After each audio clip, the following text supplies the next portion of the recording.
നമസ്കാരം. ഇന്നത്തെ നമ്മൾ പരിചയപ്പെടാനുള്ള നമ്മുടെ വീട്ടുമുറ്റത്തും അല്ലെങ്കിൽ പറമ്പിലും വേലിയിലും ഒക്കെ തന്നെ കാണുന്ന ഒരു വളരെയധികം നമുക്ക് പരിചയമുള്ളതും അതുപോലെ ദശപുഷ്പങ്ങളിൽ ഏറെ പ്രാധാന്യം അർഹിക്കുന്നതുമായിട്ടുള്ള ഒരു ഔഷധ സസ്യത്തെ കുറിച്ചിട്ടാണ്. അപ്പോൾ അത് ഏതാണെന്നുള്ളൊരു ആകാംക്ഷ ഉണ്ടാവുമല്ലേ? മറ്റൊന്നുമല്ല, നമ്മുടെ സ്വന്തം മുക്കൂറ്റി തന്നെയാണ്. വീഡിയോയിലേക്ക് പോകുന്നതിന് മുൻപേ നമ്മൾ ഇന്നത്തെ വീഡിയോ വളരെ സ്പെഷ്യലാണ്. 4th ഗിവ് അവേയുടെ വീഡിയോ ആണ്. അപ്പോൾ വീഡിയോ എന്താണ് ചെയ്യേണ്ടതെന്ന് അറിയാലോ. മുഴുവനായിട്ട് വീഡിയോ കാണാൻ ശ്രമിക്കുക. അതുപോലെ തന്നെ ഒരു ലൈക്കും അതുപോലെ ഒരു സ്മൈലെങ്കിലും കമൻ്റായിട്ടും ചെയ്യാൻ ശ്രമിക്കണേ. കണ്ടു കഴിഞ്ഞാൽ മാക്സിമം ആളുകളിലേക്ക് ഷെയറും കൂടെ കൊടുക്കുക. അപ്പോൾ 6th വീഡിയോയിൽ നമ്മുടെ ക്വസ്റ്റ്യൻ ഉണ്ട്, അതിനുള്ള ആൻസർ നിങ്ങൾ പറയേണ്ടതാണ്. അപ്പോൾ നമുക്ക് ഗിവ് അവേ വിന്നറിനെ വഴിയെ നമുക്ക് തിരഞ്ഞെടുക്കാം. അപ്പോൾ ഒന്നും മറന്നിട്ടില്ലല്ലോ അല്ലേ? നമുക്ക് വീഡിയോയിലേക്ക് പോവാം. നമ്മുടെ ഗ്രാമീണ സംസ്കൃതിയുടെ ഒരു അടയാളം തന്നെയാണ് കേട്ടോ ഈ ഒരു മൂക്കുറ്റി ബയോഫൈറ്റം സെൻസിറ്റൈവം എന്നുള്ളത്. അപ്പോൾ ഇത് നമുക്ക് പല കാര്യങ്ങൾക്ക് നമുക്ക് ഉപയോഗപ്പെടുത്താൻ പറ്റും. പലപ്പോഴും ഇതൊരു ഔഷധ സസ്യമാണെന്ന് അറിഞ്ഞാൽ പോലും ഒരുപാട് കാര്യങ്ങൾക്ക് നമ്മൾ ഉപയോഗിക്കാറുണ്ട്. മുൻപ് കാലങ്ങളിലൊക്കെ നമ്മുടെ ഈ ഒരു മെഡിക്കൽ സയൻസ് ഇത്രത്തോളം വളരുന്നതിന് മുൻപേ ഒക്കെ തന്നെ നമ്മൾ കൂടുതലും ആശ്രയിച്ചിരിക്കുന്നത് ഇതുപോലെയുള്ള ഔഷധ സസ്യങ്ങളെ മാത്രമായിരുന്നു. അപ്പോൾ അതിൽ ഒട്ടനവധി ആരോഗ്യ പ്രശ്നങ്ങൾക്ക് നമ്മൾ ഉപയോഗപ്പെടുത്താറുണ്ട്. പിന്നെ ചില സമയങ്ങളിൽ കർക്കിടകത്തിലൊക്കെ ഇത് ചാന്ത് അങ്ങനെ പൊട്ട് തൊടുന്നത്, നെറ്റിയിൽ തൊടുന്നതൊക്കെ അതിൻ്റെ ഒരു രഹസ്യം കൂടെ ഉണ്ട്. അതിൻ്റെ കാരണം എന്താണെന്നുള്ള പലർക്കും അറിയില്ല. നമ്മുടെ പല നാഡികൾ കൂടി ചേരുന്ന ഒരു ഭാഗമാണ് പൊട്ട് തൊടുന്ന ആ ഭാഗം. അതുകൊണ്ട് തന്നെ അത്തരം ഭാഗങ്ങളെ ഉത്തേജിപ്പിക്കാൻ സഹായിക്കുന്ന, ആ നാഡികളെയൊക്കെ ഉത്തേജിപ്പിക്കാൻ സഹായിക്കുന്ന ഒരു കഴിവ് ഇതിനുള്ളത് കൊണ്ടാണ് ഇത് അരച്ച് നമ്മൾ കർക്കിടക മാസത്തിലൊക്കെ കുറി തൊടുന്നത്. അതുകൊണ്ട് തന്നെ നമുക്ക് ഒരുപാടേറെ ആരോഗ്യ പ്രശ്നങ്ങളെ മാറ്റിയെടുക്കാൻ വേണ്ടി പറ്റും. ഒരു ടോണിക്കായിട്ടോ സ്റ്റിമുലൻ്റ് ആയിട്ടോ നമുക്കിത് വയറുവേദനയിലോ ആസ്മയിൽ, ഉറക്കക്കുറവിൽ, ചില ചെസ്റ്റ് കംപ്ലൈൻറ്റുകളിൽ, ഇൻഫ്ലമേഷനിൽ, ക്രോണിക് ആയിട്ടുള്ള സ്കിൻ ഡിസീസിൽ, ഇതിലൊക്കെ നമ്മളിത് ഉപയോഗിക്കുന്നുണ്ട് കേട്ടോ. പ്രസവശേഷം നമ്മുടെ വയറിനെ മൊത്തത്തിൽ ഗർഭാശയത്തെ ഒക്കെ തന്നെ ക്ലീൻ ആക്കാൻ വേണ്ടിയിട്ടും ഇത് ഉപയോഗപ്പെടുത്താറുണ്ട്. മുക്കുറ്റിയും പനംചക്കരയും കൂടെ ചേർത്തിട്ട് നന്നായിട്ട് കുറുക്കുണ്ടാക്കി കഴിക്കുന്നതൊക്കെ വളരെ നല്ലതാണ്. വെരിക്കോസിൽ പോലുള്ള കണ്ടീഷനിലൊക്കെ നമ്മളിത് മാറ്റാൻ വേണ്ടി ഉപയോഗിക്കാറുണ്ട്. ഒന്നുമല്ല, ഒരു 20 തണ്ട് ഇലയൊക്കെ തന്നെ നമുക്ക് മുക്കുറ്റിയുടെ എടുക്കാം.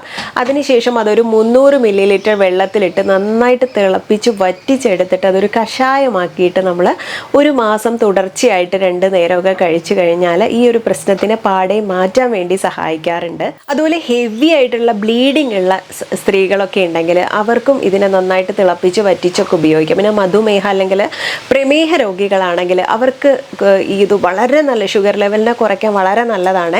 സമൂലം 1-2 മുക്കുറ്റി എടുത്തിട്ട് നന്നായിട്ട് വെള്ളത്തിലിട്ട് തിളപ്പിച്ച് വറ്റിച്ച് ആ വെള്ളം കുടിക്കുന്നത് വളരെ ഗുണകരമായിട്ടുള്ളതാണ്. അതുപോലെ തന്നെ ചില ആസ്മ അല്ലെങ്കിൽ ചുമ പ്രശ്നങ്ങളൊക്കെ ഉണ്ടല്ലോ, അത് റിലേറ്റഡ് ആയിട്ടുള്ള പ്രശ്നങ്ങളുള്ളവരാണെങ്കിൽ ഇത് നന്നായിട്ട് സമൂലം എന്ന് പറഞ്ഞാൽ മുഴുവനായിട്ട് വേരോടുകൂടി നന്നായിട്ട് വാഷ് ചെയ്ത് എടുത്തിട്ട് നമ്മളത് അരച്ചെടുക്കുന്നതാണ് കേട്ടോ പറയുന്നത്. അത് തേനിൽ ചേർത്തിട്ട് കഴിക്കുന്നത് വളരെ നല്ലതാണ്, ചുമയൊക്കെ മാറി കിട്ടാൻ വേണ്ടിയിട്ട്. അതുപോലെ ഡിസെൻട്രി അല്ലെങ്കിൽ വയറിളക്കം ഉണ്ടെങ്കിൽ അത് നിൽക്കാൻ വേണ്ടിയിട്ട് നമുക്ക് ഇതിനെ അരച്ചെടുത്തിട്ട് നമ്മുടെ മോരുണ്ടല്ലോ, വെണ്ണ നീക്കിയിട്ടുള്ള മോരിൽ കലക്കി കുടിക്കുന്നത് നല്ലതാണ്. അതുപോലെ ആസ്മ രോഗികളാണെങ്കിൽ മുക്കുറ്റി അരച്ചിട്ട് കരിക്കിൻ വെള്ളത്തിൽ ചേർത്ത് സേവിക്കുന്നതും തന്നെ ആസ്മ രോഗികൾക്ക് വളരെ നല്ലതാണ്. ഇനി പനിയുള്ള സമയങ്ങളിൽ, നല്ല ചൂടുള്ള സമയത്ത് ആ ചൂടിനെ കളയാനും ശരീരത്തിൽ വേദന കുറയ്ക്കാനൊക്കെ തന്നെ നമുക്കിത് അരച്ചിട്ട് നെറ്റിയിൽ അരച്ചിടുന്ന ഒരു പ്രയോഗമൊക്കെ ഉണ്ട്. വിഷ ചികിത്സയിലും അതുപോലെ വൈറ്റ് ഡിസ്ചാർജ് ഉള്ള സ്ത്രീകളാണെങ്കിൽ അവർക്കൊക്കെ തന്നെ ഇത് ഉപയോഗപ്പെടുത്താം. ഇനി മറ്റുള്ള രീതിയിലൊക്കെ ഇത് ഉപയോഗിക്കേണ്ട രീതി ഞാൻ ഈ പറഞ്ഞ രീതിയിലൊക്കെ ഉപയോഗിക്കുക. അതല്ലെങ്കിൽ ഒന്നും പറ്റിയിട്ടില്ലെങ്കിൽ അതിൻ്റെ ഇല 1-2 തണ്ട് ഇല എടുത്തിട്ട് നന്നായിട്ട് വാഷ് ചെയ്ത് കടിച്ച് ചവച്ച് അതിൻ്റെ നീര് കുടിക്കുന്നതും നല്ലതാണ് കേട്ടോ. അങ്ങനെയെങ്കിലും കഴിക്കാൻ വേണ്ടി ശ്രമിക്കുക. അല്ലെങ്കിൽ ഏറ്റവും ഈസി ആയിട്ട് നമുക്ക് ഇട്ട് തിളപ്പിച്ച വെള്ളം കുടിക്കുന്നതും വളരെ എളുപ്പത്തിൽ ചെയ്യാൻ പറ്റുന്നതാണ്. അല്ലെങ്കിൽ നമുക്കറിയാലോ, ഇത് കുറുക്കായിട്ട് ഉണ്ടാക്കും. അല്ലെങ്കിൽ കർക്കിടക മാസത്തിൽ നമ്മൾ കർക്കിടകക്കഞ്ഞി വെക്കുന്നതിൻ്റെ കൂടെ ഇടും. അങ്ങനെ ഏത് വിധത്തിൽ വേണമെങ്കിലും നമുക്കിതിനെ ഉപയോഗപ്പെടുത്താം. ഇനി അതുപോലെ തന്നെ അല്പം നെല്ലിക്കയും കറിവേപ്പിലയും ഈ മുക്കുറ്റിയുടെ ഇലയും കൂടെ സമം എടുത്തിട്ട് ജ്യൂസ് അടിച്ച് കുടിക്കുന്നതും ഒക്കെ തന്നെ ഗ്യാസ് ട്രബിൾ പ്രശ്നങ്ങളൊക്കെ കുറയ്ക്കാൻ വേണ്ടിയിട്ട് ഹെൽപ്ഫുൾ ആയിട്ടുള്ളതാണ്.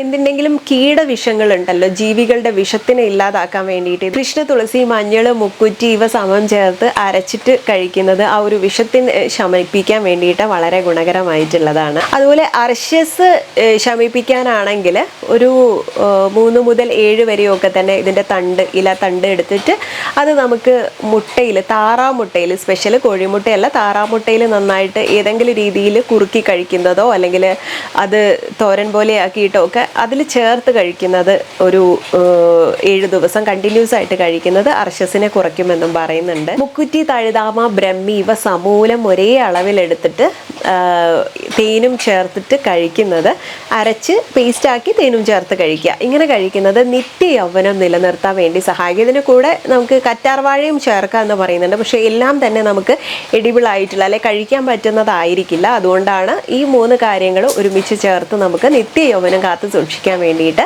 കഴിക്കുന്നത് വളരെ നല്ലതാണ്. മുക്കുറ്റി, പൂവാങ്കുരുന്നില എന്നിവയുടെ നീരിടിച്ച് പിഴിഞ്ഞെടുത്ത് പച്ചക്കർപ്പൂരവും കൂടെ ചേർത്തിട്ട് 21 ദിവസം നസ്യം ചെയ്ത് കഴിഞ്ഞാൽ മൂക്കിലെ ദശ മാറ്റാനും കൂടെ ഇത് സഹായിക്കും. അങ്ങനെ ഒട്ടനവധി ആരോഗ്യ ഗുണങ്ങളും സൗന്ദര്യ ഗുണങ്ങളും ഒക്കെ അടങ്ങിയിട്ടുള്ളതാണ് മുക്കുറ്റി. അപ്പോൾ ഇത് ചില ദൈവികമായ കാര്യങ്ങൾക്കൊക്കെ നമ്മൾ ഉപയോഗപ്പെടുത്താറുണ്ട്. അത് ആ ഒരു കാര്യത്തിന് മാത്രമല്ല, പലർക്കും അതിന് മാത്രം മുക്കുറ്റി എടുക്കുന്നു എന്നുള്ളതായിരിക്കും അറിയുന്നുണ്ടാവുക. അത് മാത്രമല്ല, ഈ പറഞ്ഞ പോലെ ഒട്ടനവധി അവസ്ഥകളിൽ, രോഗാവസ്ഥകളിൽ നമുക്ക് ശമനം തരാൻ വേണ്ടിയിട്ട് ഇതിനെ ഉപയോഗപ്പെടുത്താം. അതുപോലെ എണ്ണ കാച്ചുന്ന സമയത്തൊക്കെ ആണെങ്കിൽ നമ്മൾ ഈ മുക്കുറ്റി ചേർക്കാറുണ്ട് കേട്ടോ. മുക്കുറ്റിക്ക് തന്നെ നമ്മുടെ മുടി ഇഴകൾക്ക് ആ നര വരാതിരിക്കാനും മുടി നന്നായിട്ട് വളരാനും ഒക്കെ തന്നെ, കേശഭാരം കൂട്ടാന്ന് പറഞ്ഞാൽ മുടി നന്നായിട്ട് വളരാനും തിക്കോടെ വളരാനും ഒക്കെ തന്നെ ഒരു ഇൻഗ്രീഡിയൻ്റ് ആണ് മുക്കുറ്റി എന്നുള്ളത്. അപ്പോൾ വീട്ടിലൊക്കെ ഉണ്ടെങ്കിൽ നിങ്ങൾ ഇതിൽ ഏതെങ്കിലുമൊക്കെ ഒരു രീതിയിൽ ഉപയോഗപ്പെടുത്താട്ടോ. അത് കർക്കിടകത്തിൽ നമ്മൾ അറിയോ, എല്ലാവർക്കും അറിയുന്നതായിരിക്കും, ശീബോധിക്ക് വെക്കുക എന്നൊക്കെ പറയില്ലേ, അതിനൊക്കെ നമ്മൾ ഈ ഒരു മുക്കുറ്റിയൊക്കെ ദശപുഷ്പങ്ങളെയൊക്കെ എടുക്കാറുണ്ട് എന്നല്ലാതെ കൂടുതൽ ഇതിനെക്കുറിച്ച് ആരും അന്വേഷിച്ച് പോവാറില്ല. അപ്പോൾ ഒരുപാടേറെ ആരോഗ്യ ഗുണങ്ങൾ ഉള്ളതാണ്. മറക്കാണ്ട് കയ്യിലുണ്ടെങ്കിൽ ഏതെങ്കിലും രീതിയിൽ ഒന്ന് ഉപയോഗപ്പെടുത്തി നോക്കുക കേട്ടോ. എന്തായാലും നിങ്ങൾക്കത് നഷ്ടം വരില്ല. അപ്പോൾ ഇത് ചെടിയായിട്ട് നമ്മുടെ ചെറിയ ചെടിച്ചട്ടിയിലൊക്കെ തന്നെ വളർത്തിയെടുക്കാനും പറ്റും. ഇപ്പോൾ മഴക്കാലമൊക്കെ ആയതുകൊണ്ട് ഒന്ന് പറമ്പിലേക്കൊക്കെ ഇറങ്ങി നോക്കി ഇഷ്ടം പോലെ കാണാൻ പറ്റും. അപ്പോൾ ഒന്ന് ട്രൈ ചെയ്ത് നോക്കുക. അപ്പോൾ ഇന്നത്തെ വീഡിയോ ഇഷ്ടപ്പെട്ടു എന്ന് വിചാരിക്കുന്നു. ഇഷ്ടപ്പെട്ടാൽ മറക്കില്ലല്ലോ, ഷെയർ ചെയ്യണേ, ലൈക്കും കമൻസും ഒക്കെ ചെയ്യാൻ മറക്കരുത്. അതുപോലെ നെക്സ്റ്റ് വീഡിയോയിൽ നമുക്ക് നല്ലൊരു വിഷയവുമായി വീണ്ടും കണ്ടുമുട്ടാം. നന്ദി.